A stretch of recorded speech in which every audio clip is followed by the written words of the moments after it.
සමහර වෙලාවල් තියෙනවා හරිම කලාතුරකින් වෙන විශ්වාස කරන්නත් අමාරු වෙලාවල්. අන්න ඒ වගේ එක මොහොතක් 2014 ජූලි මාසේ එක උදෑසනක නිව් හැම්ෂයර් වල කොන්වේ කියන ප්‍රදේශයේදී සිද්ධ වුණා. ගෑනු ළමෙක් තමන්ගේ ගෙදර පැත්තට පයින් ඇවිදගෙන ආවා. එයා ඇදගෙන හිටියේ මීට මාස 9කට කලින්. ඒ කියන්නේ එයා අතුරුදහන් වුණ දවසේ ඇඳන් හිටපු ඒ ඇඳුම්මයි. අලු පාට ස්වෙටර් එකක්, කළු පාට යෝගා පෑන්ට් එකක් සහ කළු පාට හීල්ස් තියෙන බූට් සපත්තු දෙකක්. අන්තිමේදී එයා තමන්ගේ ගෙදර ඉස්සරහ දොර ළඟට ඇවිත් ඇතුළට ගිහින් තමන්ගේ අම්මට කතා කළා. සෙන්යා හර්නෑන්ඩස්ට හිතුනේ තමන්ට පිස්සු හැදීගෙන එනවා කියලා. ඒ කටහඬ ආයෙමත් ඇහෙද්දී සෙන්යාට මුලින්ම දැනුනි සතුටක් නෙවෙයි, අවිශ්වාසයක්. ඒත් එයා හැරිලා බැලුවා. ඇබිගේල් හර්නෑන්ඩස්. එයා අතුරුදහන් වෙද්දී වයස අවුරුදු 14යි. දැන් එයාට වයස අවුරුදු 15ක්. ඒ ජූලි මාසේ උදෑසන ඒ සාලය ඇතුලේ මොනවා වුණාද කියන එක අයිති ඒ දෙන්නට විතරයි. හැබැයි 2013 ඔක්තෝබර් 9 වෙනිදා ඉඳන් ඒ ජූලි මාසේ උදෑසන දක්වා ගත වුණ මාස 9 ඇතුළත සිද්ධ වුණේ මොනවාද කියලා අද අපි කතා කරමු. මේ තමයි ඇබීගේ කතාව.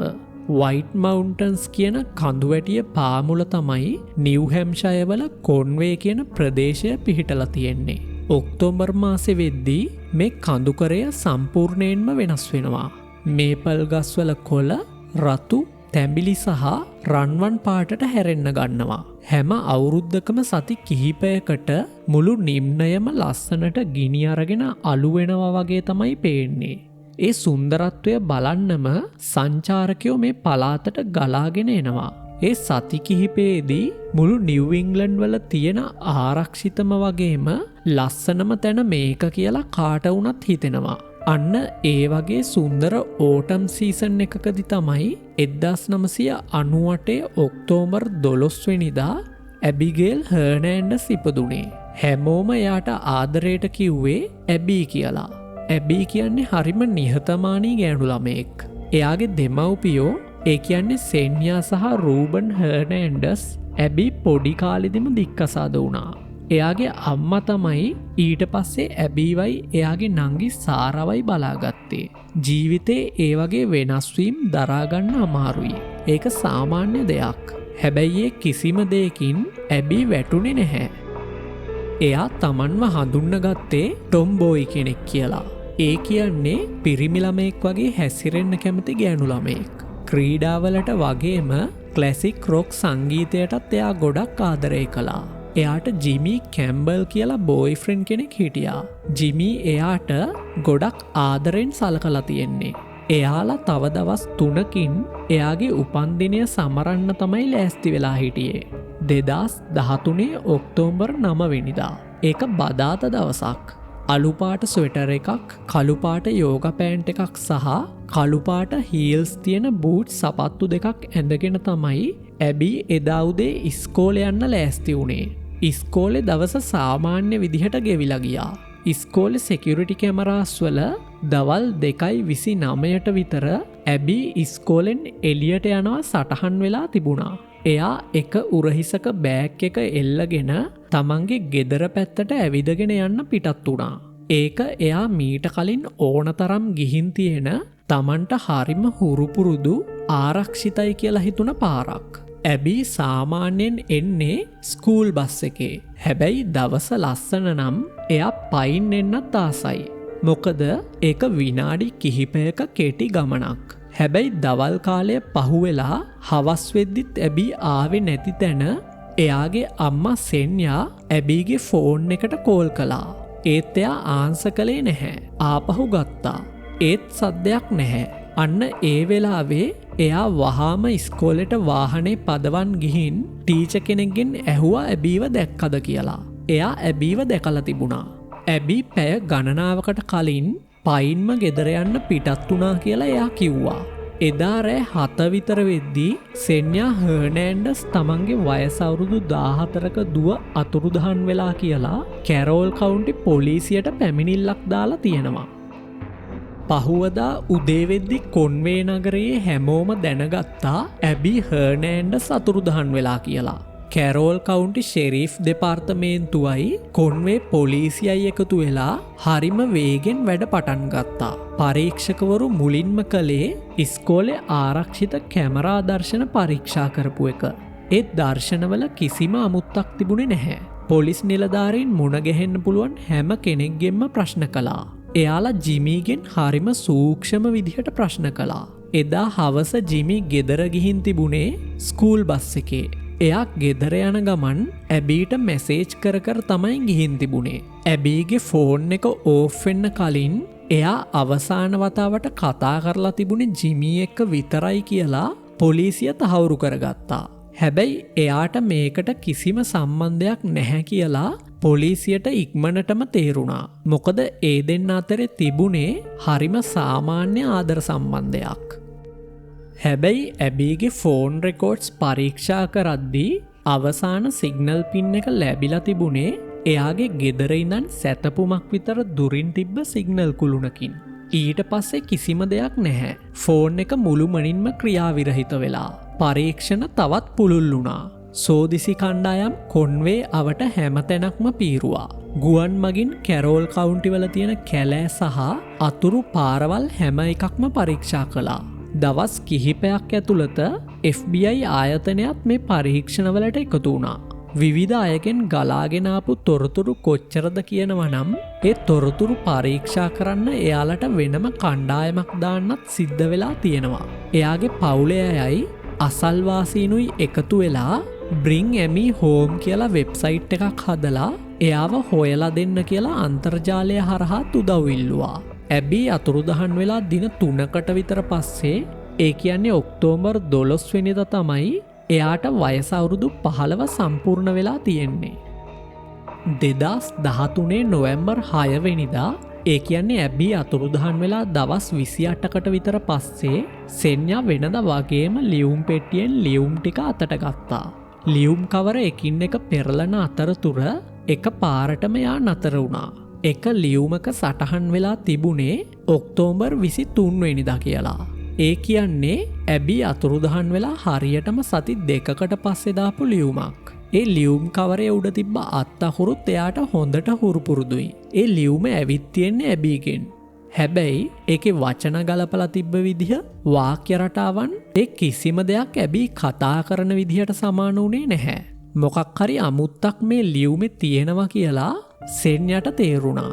මොකද වචන පාවිච්චි කරලා තියෙන්නේ හරිම පරිස්සමෙන්. එයා තමන්ගේ කැමැත්තෙන් ගෙදරින් පැනලාවා කියලත් ආරක්ෂිතව ඉන්නවා කියලත් ඒ ලියුමේ ලියලා තිබුණා. හැබැයි එයා ඉන්නේ කොහෙද කියලා කියන්න බැහැ කියලත් ඒකේ තිබුණා. සෙන්යා ඒ මොහොතේම මේ ලියුම අරන් පොලිස් පරීක්ෂකවරු ළඟට ගියා. පරීක්ෂකවරු ලියුම කියවපු ගමන්ම මේකේ මොකක් හරි ලොකු වැරැද්දක් තියෙනවා කියලා එයාලට තේරුම් ගියා. වහාම මේ ලියුම විද්‍යාත්මක පරීක්ෂණවලට ලක් කරපු නිලධාරීන්ට ඒ කොලේ තිබුණ DNA ඇබීගෙම තමයි කියලා තහවුරු කරගන්න පුළුවන් වෙලා තියෙනවා. පරීක්ෂකවරු විශ්වාස කළේ නැහැ ඇබී ලිව්වේ එයාට ලියන්න ඕන උන දේ කියලා. එයාලා විශ්වාස කළා ඇබී ලිව්වේ කාගේ හරි බලකිරීමකට එයාට ලියන්න අනකරපු දේ විතරයි කියලා. තවත් මාස 3ක් ගෙවිලා ගියා. මිනිස්සුන්ගෙන් ලැබෙන තොරතුරුත් හෙමින් අඩුවෙන්න ගත්තා. ඔන්න ඔහොම ඉද්දි තමයි 2014 මාර්තු 17 වෙනිදා කොන්වේ නගරේ ඉඳන් සැතපුම් 30ක් විතර ඈතින් තිබුණ එක පාළු පාරකදී මේ මුළු නඩුවම උඩු යටිකුරු කරන අමුතු සිදුවීමක් සිද්ධ වුණේ. ඒක සාමාන්‍ය විදිහට සිද්ධ වෙච්ච පුංචි වාහන අනතුරක්. ස්ප්‍රින්ග් සීසන් එක ළඟා වෙනකොට පාරවල් අයිනේ තියෙන අයිස් දිය වෙලා යන ඒ දවස්වල නිව් ඉංග්ලන්ඩ් පාරවල් වල ඕනම වෙලාවක වෙන්න පුළුවන් જાතියේ අනතුරක්. මේ වගේ වෙලාවක සාමාන්‍යයෙන් හැමෝම කරන්නේ වාහනය අයිනකට කරලා විස්තර මාරු කරගෙන ආපහු ගෙදර යන එක. හැබැයි මේ අනිත් වාහනේ හිටපු ඩ්‍රයිවර් විස්තර මාරු කරන්න ලෑස්ති වුණේ නැහැ. එයා බැස්සේ ආයුධයක් අරගෙන බැහැපු ගමන් කිසිම අනතුරු ඇඟවීමක් නැතුව එයා ඒ ගෑනු කෙනාට දරුණු විදිහට පහර දෙන්න ගත්තා. කොහොම හරි එයා ජීවිතේ බේරගත්තා. ඒ වගේම අර මිනිහව පොලිසියෙන් අත්අඩංගුවට ගත්තා. එයාගේ නම නතානියල් කිබී. වයස අවුරුදු 34යි.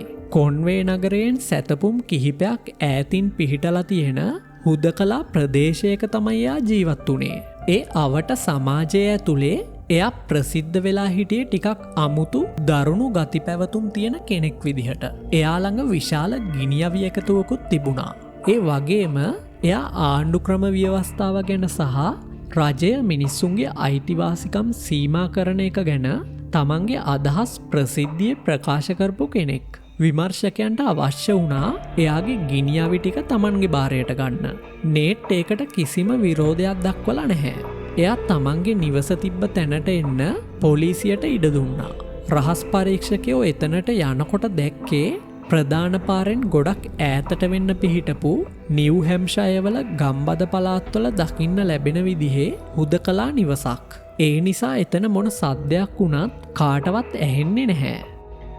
ඔන්න ඔය වෙලාවේ තමයි ඒ වත්ත පිටිපස්සේ තිබ්බ ලොකු ශිපිං කන්ටේනර් එකක් පැත්තට පරීක්ෂකවරුන්ගේ අවධානය යොමු වුණේ. එයාලා නේට්ගෙන් ඒ ගැන ප්‍රශ්න කළා. ඒ ප්‍රශ්නෙන් කලබල වුණ නේට් කියලා තියෙන්නේ ඔයාලා මෙතනට ආවේ ගිනි අවි ටික අරන් යන්න. ඔයාලට අවසර තියෙන්නේ ඒකට විතරයි. ඒ ටික විතරක් අරන් යන්න කියලා. නීතිමය පැත්තෙන් බැලුවොත් එයාගේ කතාව හරි. ඒ කන්ටේනරය පරීක්ෂා කරන්න එයාලට සෝදිසි වරෙන්තුවක් තිබුණේ නැහැ. ඒ නිසා විමර්ශන නිලධාරීන් තමන්ට ගන්න අවසර තිබුණ ආයුධ ටික එකතු කරගෙන එතනින් පිටත් වෙලා යන්න ගියා. ඒ කන්ටේනර් එක ඇතුලේ ඇබිගේල් හර්නෑන්ඩස් හිටියා කියන එක එයාලගෙන් කිසිම කෙනෙක් දැනගෙන හිටියේ නැහැ. ඇබි ඊළඟට මුහුණ දුන්න දේවල් වලින් කොහොමද බේරුණේ කියලා තේරුම් ගන්න නම් එයා මුලින්ම මේ කන්ටේනරය ඇතුළට ආවේ කොහොමද කියලා තේරුම් ගන්න වෙනවා. 2013 ඔක්තෝබර් 9 වෙනිදා දවල් වරුවේ ඇබීට තත්පර කිහිපයකින් තමන්ගේ පාසල් බස් එක මගහැරුණා. එයා එදා දාලා හිටපු අලුත් බූට් සපත්තු දෙක නිසා එයාගේ කකුල් රිදෙන්න පටන් අරන් තිබුණේ. ගෙදරට තිබුණේ හරිම කෙටි දුරක්. එක පාරටම කාර් එකක් එයා ළඟ නතර කළා. ඒක පදවන්නාවේ වයස අවුරුදු 30 ගණන් වල මැද වගේ පෙනුමක් තිබුණ මිනිස්සෙක්. එයා ඇබීට වාහනේට නැගලා යන්න එන්න කියලා කතා කළා. ඒ කාලේ කොන්වේ වගේ නගරවල මේ වගේ දේවල් සාමාන්‍යයෙන් සිද්ධ වුණා. ඇබි ඒ උදව්ව පිළි අරගෙන කාර් එකට ගොඩ වුණා. හැබැයි කාර් එකේ දොර වැහුණ සැනින් තත්වය සම්පූර්ණයෙන් වෙනස් වුණා. ඇබීගේ ගෙවල් පැත්තට වාහනේ හරවනවා වෙනුවට ඒ මිනිස්සයා වාහනය සම්පූර්ණයෙන්ම වෙනස් පාරකට හැරෙව්වා. මොකක් හරි ලොකු වැරැද්දක් වෙන්න යනවා කියලා තේරුම් ගත්ත ඇබි කාර් එකෙන් බැහැ ගන්න උත්සාහ කළා. ඒ වෙලාවේ අර මිනිස්සයා Taman ළඟ තිබුණ ආයුධයක් එළියට ගත්තා. ඒ මිනිහා තමයි නතානියල් කිබි. එයා ඇබීගේ අත් ගැට ගහලා S2 රෙදි පටියකින් බැඳලා එයාව ඉස්සරහ සීට් එක පාමුල කකුල් තියෙන ඉඩේ පහත් කරලා හංගපු එයා දිගටම වාහනය පදවගෙන ගියා. ඊට පස්සේ එයාව කාර් එකෙන් එළියට ඇදලා අරන් මොකක්දෝ සිනිදු මතු පිටක් උඩින් තිබ්බා. ඒක මෙට්ටයක්. යකඩ පොළවක් උඩ දාලා තිබුණ කිලුටු මෙට්ටයක්. ඒක තිබුණේ ලොකු අගුල් දාපු දොරවල් තියෙන සවුන්ඩ් ප්‍රූෆ් කරපු පුංචි කාමරයක් ඇතුලේ. ඇස් බැඳලා තිබුණ පටිය ගලවපු වෙලාවේ එයා දැක්කේ රන්වන් පාට හැලොවීන් වෙස්මූණක් දාගත්ත මිනිහෙක්ව. නේට් මේ වයස අවුරුදු 14ක ගෑනු ළමයව ක්‍රමානුකූලව දරුණු ශාරීරික වද හිංසාවලට ලක් කළා. ඒකට එයා ස්ටන් ගන් එකක් සහ සත්තුන්ට දාන ෂොක් කොලර්ස් පවා පාවිච්චි කළා. ඒ වගේම එයාව එක දිගට ලිංගික අතවරයන්ට ලක් කළා. එයාව දවස් ගණන් එක දිගට කැට ගහලා තිබ්බා. ඇස් බැඳලා තිබ්බා. එයාට කිසිම දෙයක් කරගන්න බැරි වෙන විදිහට තමන්ගේ සම්පූර්ණ පාලනය යටතේ තියාගන්න පුළුවන් තත්ත්වයක් එයා නිර්මාණය කළා. හැබැයි මේ මොන දේ වුණත් මම කොහොම හරි ජීවත් වෙනවා කියලා ඇබි තදින්ම තීරණය කළා. එයාව පැහැරගෙන සති 2ක් විතර යනකොට නේට් ඇබීට බල කළා ලියුමක් ලියන්න කියලා. එයා තමන්ගේ කැමැත්තෙන්ම ගෙදරින් පැනලා ගිය බව තමයි ඒකේ ලියන්න ඕනුනේ. පොලිස් පරීක්ෂණ වෙන පැත්තකට යොමු කරන එක තමයි නේට් ඒකෙන් බලාපොරොත්තු වුණේ. ඇබි ඒ ලියුම ලිව්වා. ඇබි ලියුම ලියන අතරතුර තමන්ගේ නියපොතු පාවිච්චි කරලා ඒ කොලේ අයිනේ හෙල්ප් සහ කිඩ්නැප් කියන වචන දෙකත් ලිව්වා. හැබැයි නේට් එක දැක්කා. හොඳටම කේන්ති ගිය එයා මුලින්නම් ආපහුවේ ලියුම ලියන්න කියලා ඇබීට බල කළා. නමුත් ඇබී තමන්ගේ උත්සාහය අත්හැරියේ නැහැ. මේ පැහැර ගැනීමෙන් මාස 6ක් විතර යනකොට ඇබීට තේරුණා එයාට නේට්ව පාලනය කරන්න පුළුවන් කියලා. නේට් කියන්නේ සමාජයෙන් සම්පූර්ණයෙන්ම හුදකලා වුණ මිනිස්සෙක්. එයාට ඕන උනේ තමන්ගේ කතා අහගෙන ඉන්න කෙනෙක් විතරයි. ඇබී එයාට ඒ අවස්ථාව දුන්නා. හිරකාරියක් තමන්ව හිර කරපු කෙනත් එක්ක කතා කරනවා වගේ නෙවෙයි. සාමාන්‍ය මිනිස්සෙක් තවත් මිනිස්සෙක් එක්ක කතා කරනවා වගේ එයා නේට් එක්ක කතා කරන්න පටන් ගත්තා. එයා ඇබීට කියන්න ගත්තා එයා තමයි තමන්ට ඉන්න දුවෙක් වගේ ළඟම කෙනා කියලා. එයා ඇබීගේ ඇස් බැඳලා තිබුණ රෙදි පටිය සම්පූර්ණයෙන්ම ඉවත් කළා. එයාට කියවන්න පොත් ගෙනත් දුන්නා. එයා ගෙනත් දුන්නේ පොත් අතර ඉවුම් පිහුම් පොතක් තිබුණා. ඒකේ ඇතුල් පිටුවක නේට් කිබී කියලා එයාගේ නම සඳහන් කරලා තිබිලා තියෙනවා. අන්න ඒ විදිහට මාස 6කට විතර පස්සේ තමන්ව පැහැරගත්තේ කවුද කියලා ඇබී දැනගත්තා. ඔය අතරේ නේට් හොර සල්ලිත් අච්චු ගැහුවා. එයාට අනුව ඒක එයා නීති විරෝධී කියලා සලකපු ෆෙඩරල් මූල්‍ය පද්ධතිය ප්‍රතික්ෂේප කිරීමක්. සමහර අවස්ථාවල ඇබීටත් මේ දේවල් වලට උදව් කරන්න සිද්ධ වෙලා තියෙනවා. මේ අතරේ නේට් මුදලට ලිංගික ශ්‍රමයේ යෙදෙන කාන්තාවන් තමන්ගේ ළඟට ගෙන්න ගන්න පටන් අරන් තියෙනවා. එයාම හොරෙන් අච්චු ගහපු ව්‍යාජ සල්ලි වලින් තමයි එයා ඒ කාන්තාවන්ට මුදල් ගෙව්වේ. 27 හැවිරිදි ලෝරන් මණ්ඩේ කියන්නේ එයා ළඟට ආපු ඒ වගේ එක කාන්තාවක්. ලෝරන් නේට් තමන්ට දීපුවේ සල්ලි කොල පාවිච්චි කරන්න හදපු වෙලාවේ ඒවා ව්‍යාජ සල්ලි කියලා අහු වුණා. එයාට මේ ගැන දරාගන්න බැරි කේන්තියක් ආවා. එයා වහාම නේට්ට කෝල් කරලා තමන් මේ ගැන පොලිසියට පැමිණිලි කරනවා කියලා කිව්වා. නේට් මේ වගේ දෙයකට කලින්ම ලෑස්ති වෙලා හිටියේ. එයා ලෝරන්ට තමන්ගේ ඇත්ත නම කියලා තිබුණේ නැහැ. තමන් ඉන්න ලිපිනය දීලා තිබුණෙත් නැහැ. හැබැයි එයා ඇයට තමන්ගේ ඊමේල් ඇඩ්‍රස් එක දීලා තිබුණා. ඒ ඊමේල් ඇඩ්‍රස් එක ඇතුලේ තමන්ගේ සම්පූර්ණ නමම සඳහන් වෙලා තිබුණා කියලා එයා දැනගෙන හිටියේ නැහැ.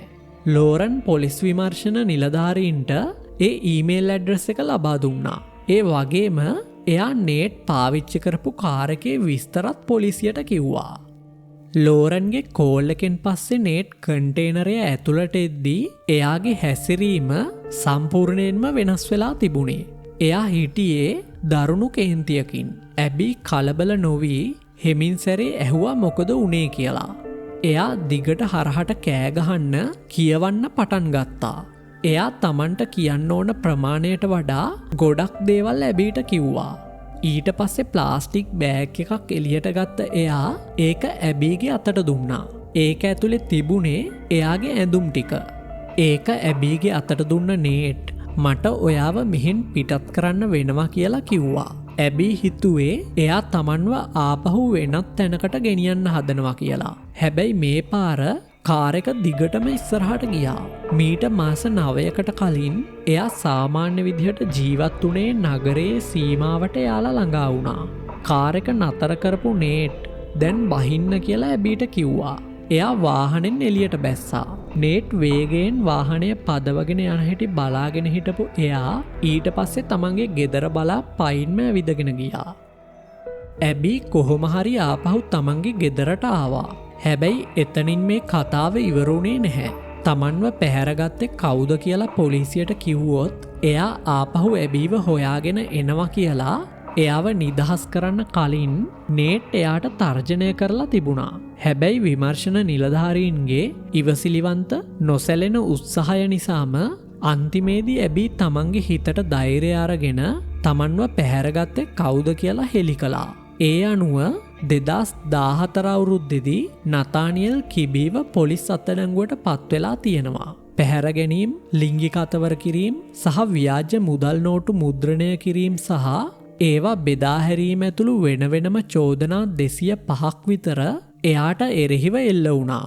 එයාට එරෙහිව තිබුණ හැම ප්‍රධාන චෝදනාවකටම වැරදිකරු බව ඔප්පු වුණ නේට්ට නිව් හැම්ෂය ප්‍රාන්ත බන්ධනාගාරයේ අවුරුදු 45ක සිට 90ක් දක්වා වූ සිරදඬුවමක් නියම වෙලා තියෙනවා. එහෙනම් අදත් අපේ කතාව මේ විදිහට ඉවර වෙනවා. මේ වීඩියෝ එක බලපු ඔයාලා හැමෝටම ගොඩක් ස්තුතියි. මේ වීඩියෝ එකට ඔයාලා කැමති නම් ලයික් එකක් දාන්න. මේ වගේ වීඩියෝස් තවත් බලන්න කැමති නම් ලෝන්සීක කියන අපේ channel එක subscribe කරලා bell icon එකත් click කරලා තියාගන්න.